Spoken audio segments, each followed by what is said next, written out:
नमस्कार। डॉक्टर के क्लासेज के यूट्यूब चैनल पर मैं डॉक्टर कुलदीप कुमार आप सभी का हार्दिक स्वागत करता हूं। आज के इस वीडियो में भारतवर्ष की अवधारणा अर्थात अंडरस्टैंडिंग ऑफ भारतवर्ष क्या है, भारत को किन किन नामों से जानते हैं और भारतवर्ष का शाब्दिक अर्थ क्या है पे चर्चा करने वाला हूं। एक देश को जानने का अर्थ उस देश से संबंधित प्रत्येक आयाम को विस्तृत रूप से समझना आवश्यक होता है। किसी भी राष्ट्र की पहचान उसके भौगोलिक स्वरूप से तो होती ही है, उसे समझने के लिए उसकी परंपरा, रीति रिवाज, भाषा, सभ्यता एवं संस्कृति की समझ आवश्यक होती है, जिसकी छांव में उस देश के लोग सांस लेते हैं। भारत की सभ्यता दुनिया की सबसे प्राचीन सभ्यताओं में से एक है। सांस्कृतिक दृष्टि से भारत समृद्ध एवं संपन्न है और इसका गौरवशाली इतिहास रहा है। विभिन्न कालखंडों में अनेक विदेशी आक्रमणकारियों ने भारत की प्राचीन गौरव एवं वैभव को नष्ट किया। भौगोलिक विघटन के साथ साथ भारत ने सांस्कृतिक आक्रमण का भी दंश झेला है। विदेशी धर्म संस्कृति की विभिन्नताओं के बावजूद भी भारत ने अपने धर्म संस्कृति के मूल तत्वों को अक्षुण्ण रखा है। भारतवर्ष शब्द 3 शब्दों से मिलकर बना है, जिसमें भा, धनरत, धनवर्ष है।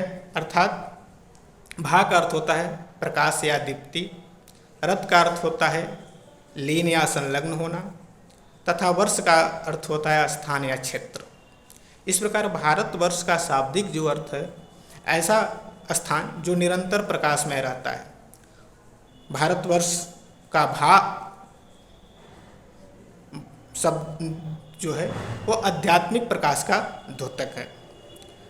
भारत की संस्कृति में जिस प्रकार विविधताएं हैं, उसी प्रकार अलग अलग कालखंडों में भारत को अनेक नामों से जाना जाता है, जिसमें जम्बूद्वीप, आर्यावर्त, अजनाभ वर्ष, भारतखंड, भारतवर्ष, ब्रह्मवर्त, हिंदुस्तान, इंडिया इत्यादि नामों से पुकारा गया है।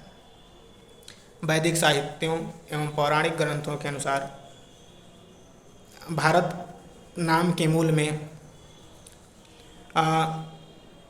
ऋषभदेव के पुत्र भरत, राजा दुष्यंत के पुत्र भरत और राजा दशरथ पुत्र भरत के नाम का उल्लेख मिलता है। कुछ मान्यताओं में ऋग्वेद में 10 राजाओं के युद्ध में जिसमें भरत गण के राजा सुदास का नाम मिलता है। इस भरत गण के कारण माना जाता है कि भारत नाम पड़ा। भारतवर्ष शब्द का एक भौगोलिक इकाई के रूप में सबसे पुराना उल्लेख खारवेल के हाथी गुम्फा शिलालेख में मिलता है।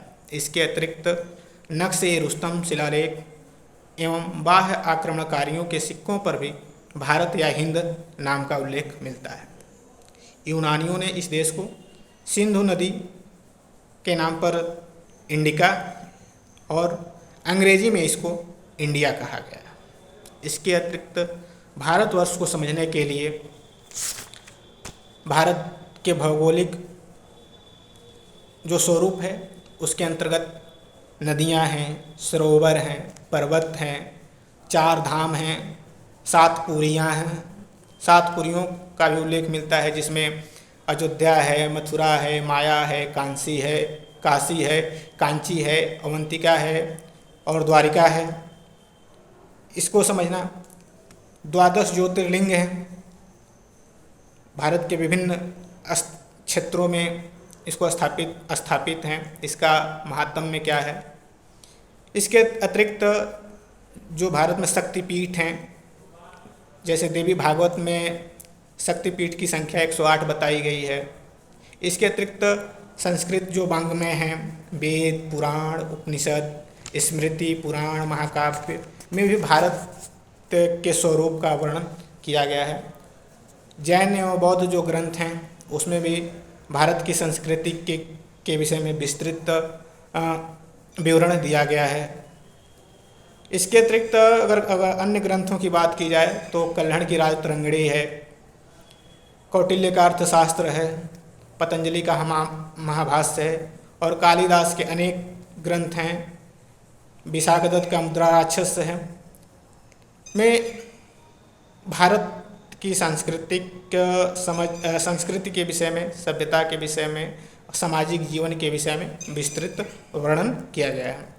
और भारत के एक भौगोलिक स्वरूप के विषय में विष्णु पुराण में के इस एक श्लोक में भारत की सीमाओं का जो रूपरेखा प्रस्तुत किया गया है, उसमें कहा गया है कि समुद्र के उत्तर में और बर्फीले पहाड़ों के दक्षिण में जो देश स्थित है उसका नाम भारतवर्ष है। और क्योंकि यहाँ की जो संतति है